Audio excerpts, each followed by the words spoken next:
The wind in Nebraska did not blow. It scoured. It was a living thing, a restless spirit that hunted for cracks in the wall and gaps in the soul. Charlotte knew this wind. She had felt its cousin on the icy decks of the Atlantic steamers, scrubbing the decks for wealthy travelers who looked through her as if she were glass. She had felt it when her stepfather shoved her out the door of a childhood home that never felt like hers, forcing her to drift until she found this patch of black earth in Springfield, the land her grandparents had died to claim, but never tamed. At 17, Charlotte did not look like the other girls in Springfield. Her hands were callous hard, stained with the dark, fertile blood of the prairie. While the other young women were sewing lace for the upcoming harvest dance, Charlotte was cutting the earth. It was late October, 1890. The town of Springfield was a testament to American optimism and arrogance. Newcomers arrived daily, flush with hope, erecting 2-story houses made of balloon frames, thin skeletons of pine lumber shipped by rail, clad in clapboard that looked handsome but shivered in a stiff breeze. They painted their houses white and yellow, standing out against the ochre grass like bright, fragile toys. Charlotte, conversely, was building a barrow. She had spent every dollar saved from her time scrubbing ship floors.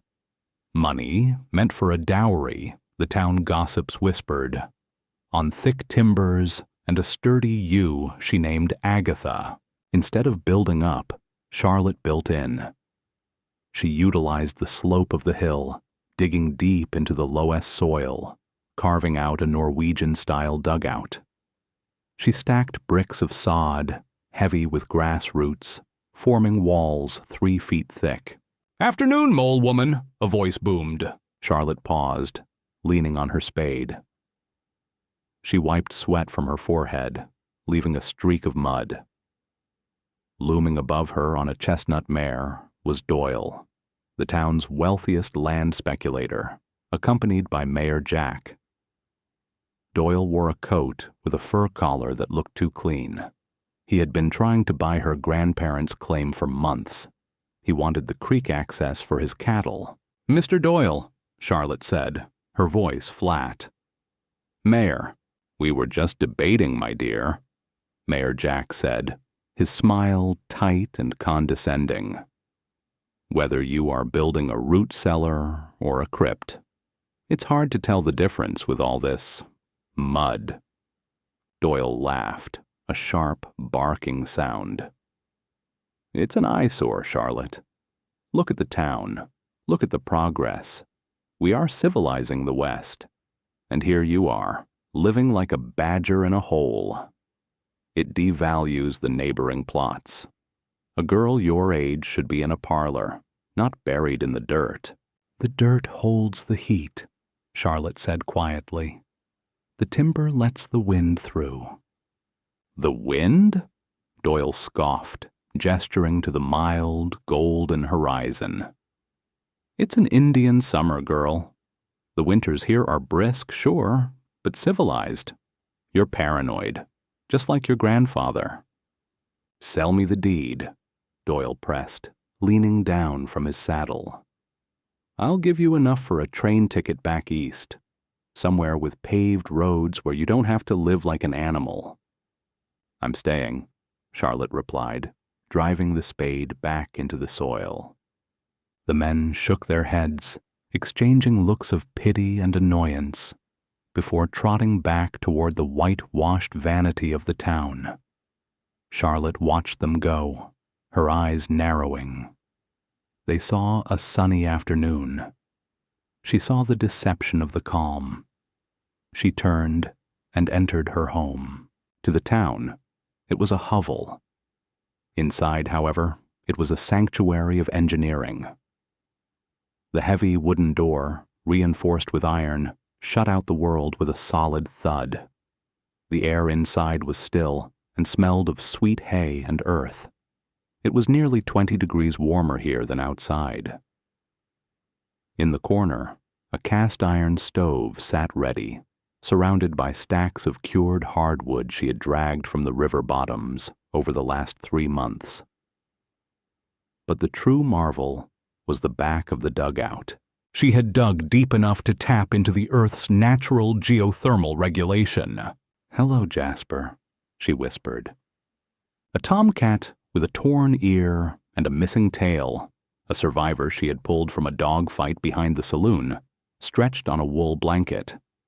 He purred, a rough, engine-like sound. Beside him, in a penned-off area filled with clean straw, Agatha the sheep chewed her cud rhythmically. The animal was Charlotte's heater. The body heat of the sheep, combined with the stove, would keep this small space livable even if hell froze over. Along the earthen walls, shelves held jars of preserved beets and carrots, and in the darkest corner, where the humidity was constant, she had trays of soil where pale green shoots were forcing their way up. Winter vegetables, tricked into growing by the constant temperature. She sat on her cot, listening to the muffled silence. The town of Springfield was laughing, dancing, and building their houses of cards. But Charlotte remembered the ocean. She knew that nature did not care for optimism. She ran a hand through Agatha's thick wool, waiting. The air pressure was beginning to drop. The morning of January 12th arrived with the grace of a liar. It was a day that did not belong in the dead of winter. It was a thief stealing hours from May. By noon, the temperature had climbed to an impossible 40 degrees. The snow that had blanketed the prairie in December began to weep into slush. In Springfield, the miraculous thaw was greeted with the same reckless optimism that had built the town's paper-thin walls. Men walked the boardwalks in their shirt sleeves, wiping sweat from their necks. Windows were thrown open to air out the stale smoke of wood stoves. Even the schoolteacher, Miss Halloway, had allowed the children to run into the yard for recess without their heavy coats, their laughter ringing like crystal bells in the soft air. Charlotte stood at the entrance of her dugout, squinting against the glare. To anyone else, the day was a blessing. To Charlotte, it felt like the breathless, suffocating pause before a rogue wave struck the hull of a ship. She felt the wrongness in her bones, a phantom ache in the shins she had broken years ago on a slick deck. It was the air pressure. It was dropping so fast her ears popped, a sensation she hadn't felt since the Atlantic crossings. The atmosphere was thinning, creating a vacuum that nature would soon rush to fill with violence. Jasper, the scarred tomcat, refused to go outside. He paced the dirt floor of the dugout, his tail twitching, issuing low, guttural growls at the closed door. Agatha, usually docile, was stomping her hooves in the straw, bleating at invisible ghosts. "I know," Charlotte whispered to the animals.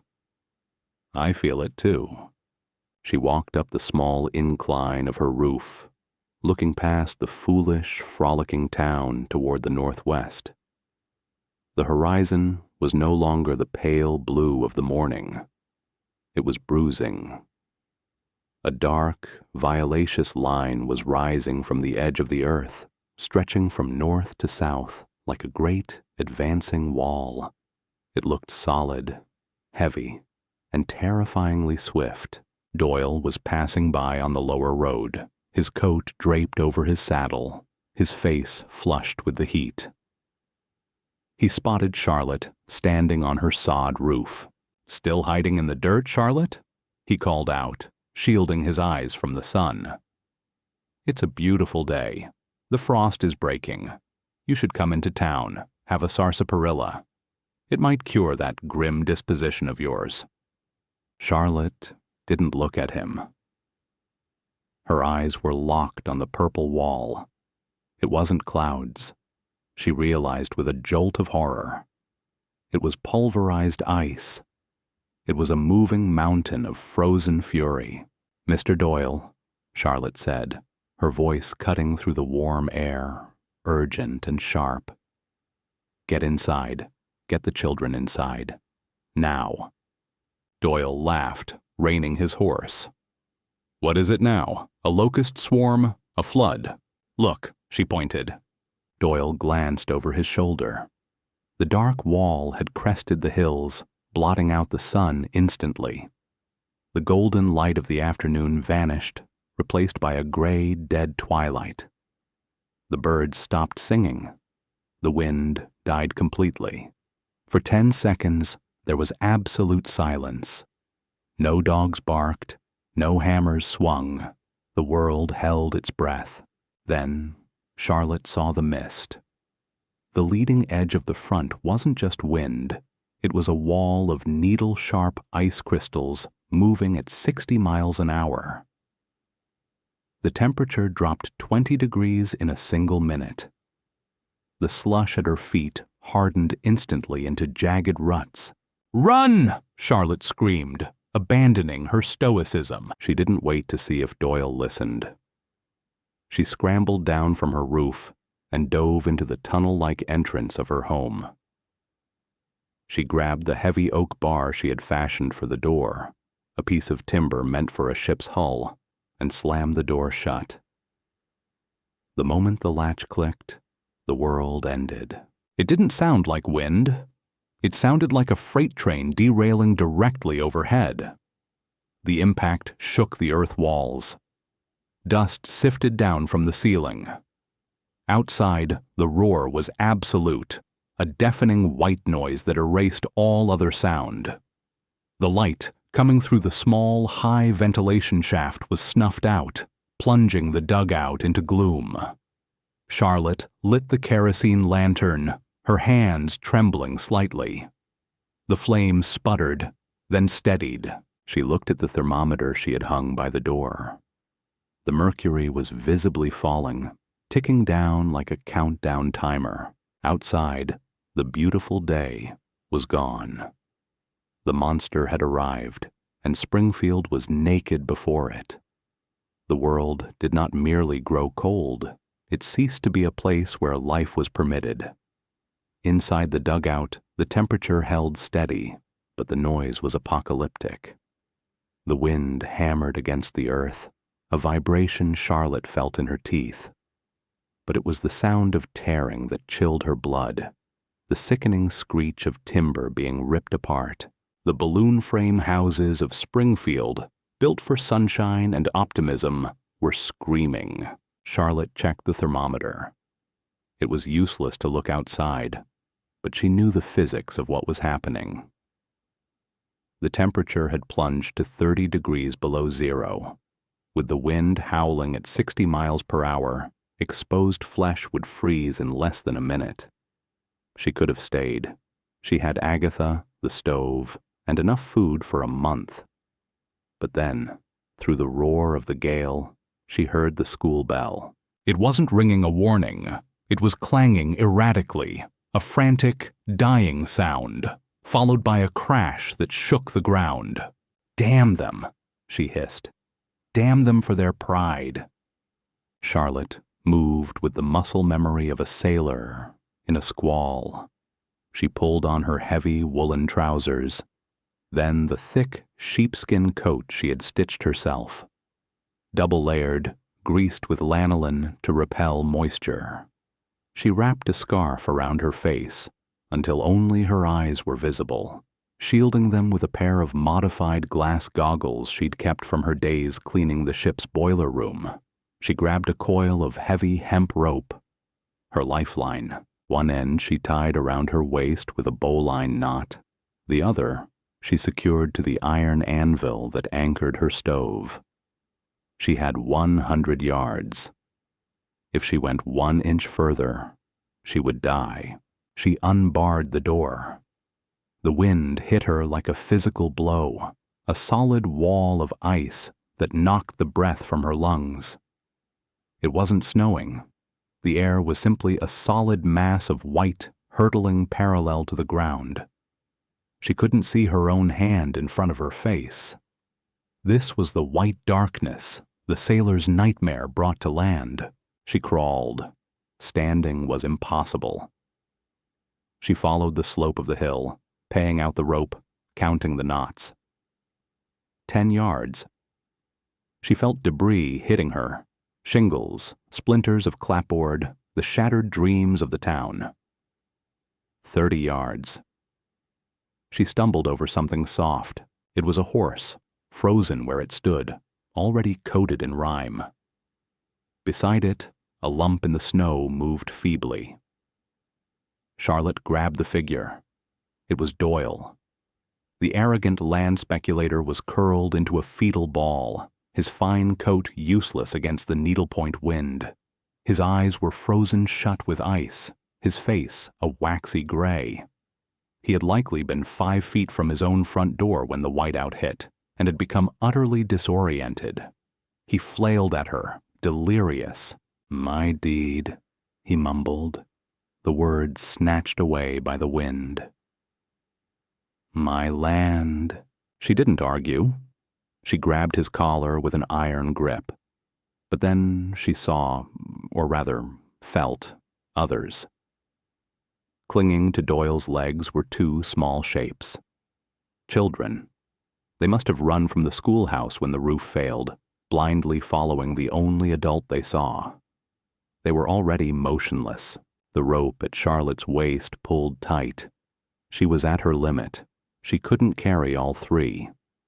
The wind was screaming like a banshee, threatening to tear the rope from the anvil back in the dugout. If the rope snapped, they were all dead. Charlotte made her choice. She grabbed the 2 children, tucking one under each arm like sacks of grain, and kicked Doyle hard in the shin. "Get up!" she roared into the wind, her voice lost in the cacophony. "Follow the rope! Crawl, damn you, or die!" She turned and hauled herself back along the line. She didn't look back to see if Doyle was following. She focused on the rope, the rough hemp cutting into her frozen gloves. Every step was a battle against a giant invisible hand pushing her backward. The cold was searing, a burning fire on the sliver of skin around her eyes. She dragged the children through the white hell, hand over hand, until her boots hit the wooden frame of her door. She shoved the children inside, tumbling into the warmth of the dugout. She turned back to the opening, the wind howling into her sanctuary. The rope was taut, vibrating like a violin string. Then a hand, blue and claw-like, gripped the doorframe. Doyle fell inside, crashing onto the dirt floor, followed by a swirling vortex of snow. Charlotte slammed the door and threw the heavy oak bar into place, sealing the tomb. The transition from the howling void to the interior of the dugout was violent in its sudden stillness. The heavy oak door did not merely close, it sealed the world away. The roar of the blizzard was instantly muffled to a dull, rhythmic thrumming, like the heartbeat of a sleeping leviathan, felt in the soles of the feet rather than heard with the ears. Inside, the air was thick with the scent of damp wool, burning hardwood, and the earthy musk of the sheep. To the frozen survivors, it smelled like life. Charlotte did not stop to rest. The white death was deceptive. The danger now was the thaw. Doyle and the 2 children, a boy and a girl from the Miller family, were huddled on the dirt floor, their skin waxy and pale, their movements stiff as marionettes. "Do not go near the stove yet," Charlotte commanded, her voice raspy from the cold. She grabbed a pile of coarse wool blankets she had woven herself. "If you heat up too fast, your heart will stop. Strip off the wet coats. Now." Doyle, usually a man of bluster and command, obeyed without a word. His hands were useless claws, so Charlotte had to use her knife to saw through the frozen buttons of his expensive greatcoat. As the layers of sodden vanity fell away, he began to shake, violent, bone-rattling tremors that chattered his teeth together like dice in a cup. Charlotte moved the children into the penned area with Agatha. "Hug the sheep," she ordered.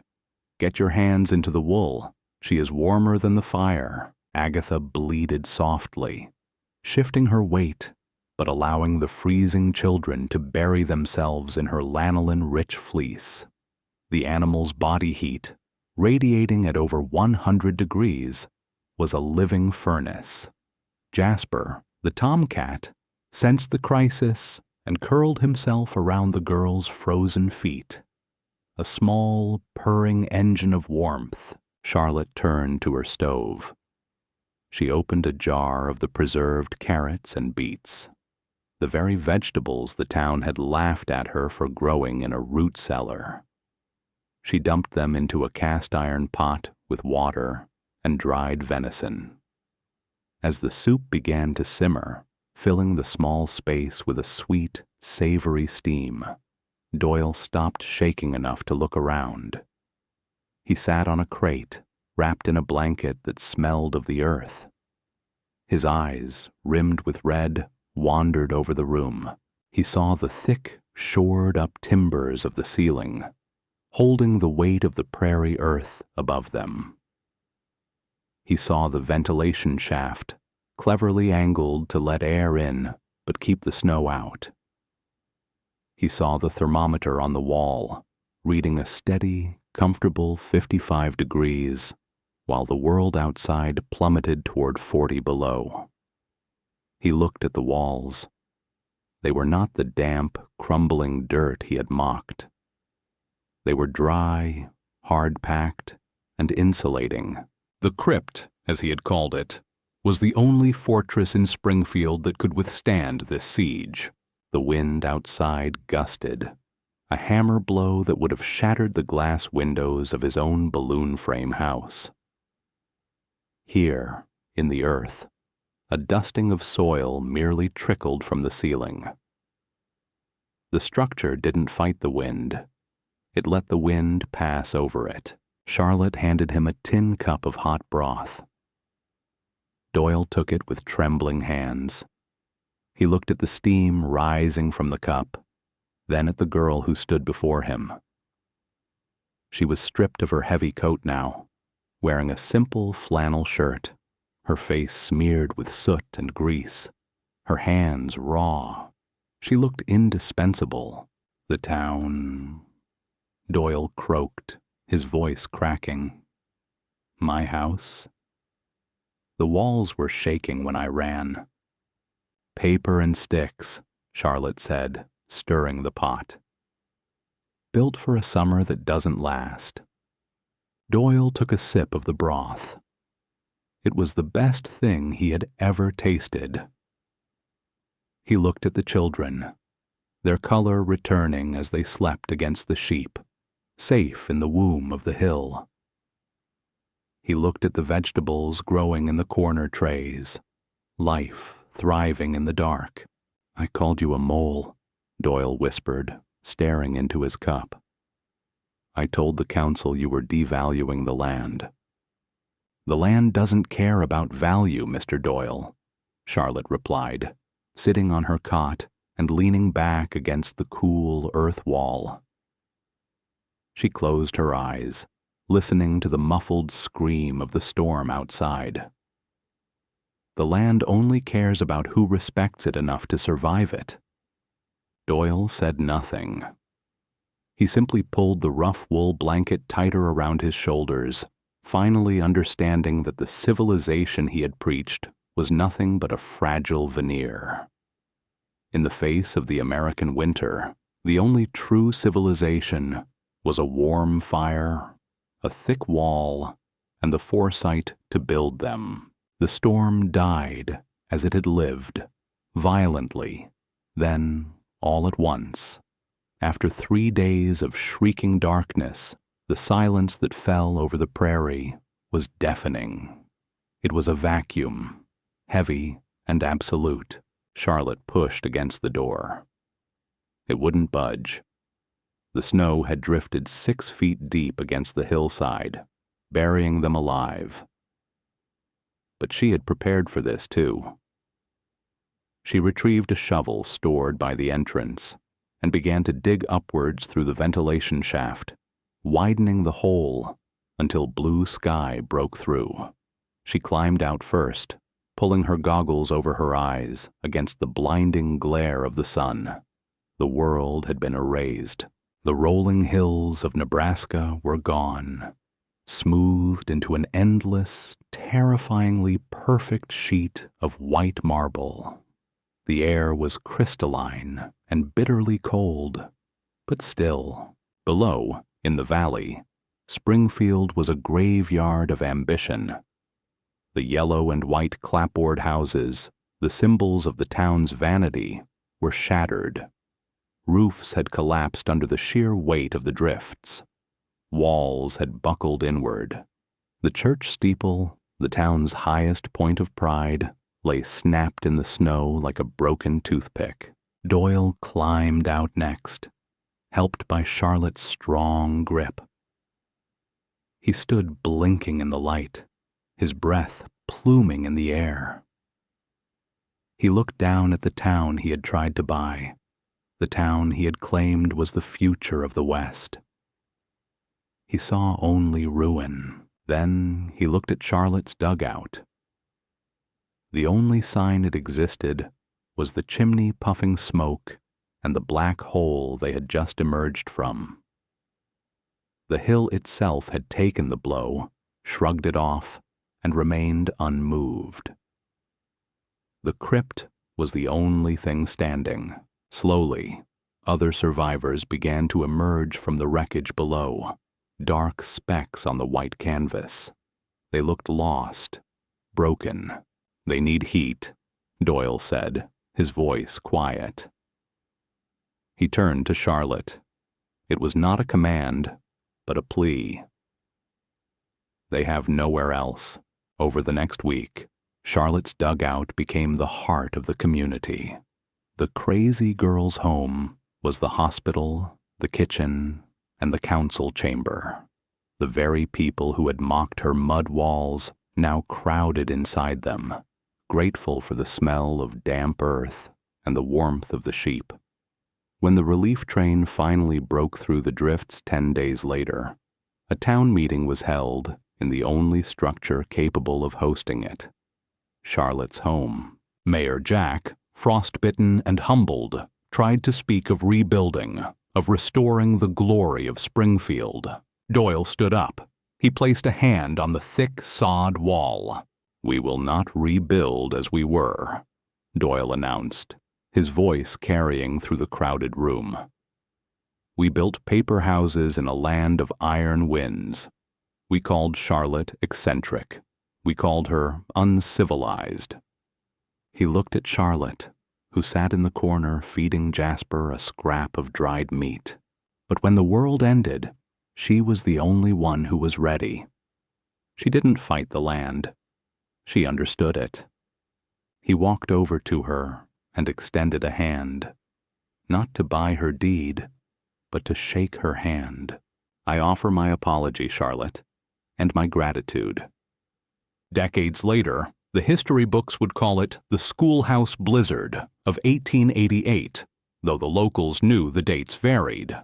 But in Springfield, the architecture told the story better than any book. The town did rise again, but it changed. The new houses were built low, with stone foundations and thick, insulated walls. Every home had a north-facing windbreak of cedar trees, a technique Charlotte had insisted upon. Charlotte never sold her land. She lived on the hill until she was an old woman, her hair as white as the snow that had vindicated her. She became a legend in the territory, the Iron Lady of the Lewis. She never married, but she was never alone. She was the godmother to half the town, including Doyle's grandchildren. Her dugout remained, preserved not as a crypt, but as a monument. It stood as a reminder that in the savage beauty of the American West, survival is not granted to the arrogant. It is earned by those who listen to the wind, rather than try to shout it down.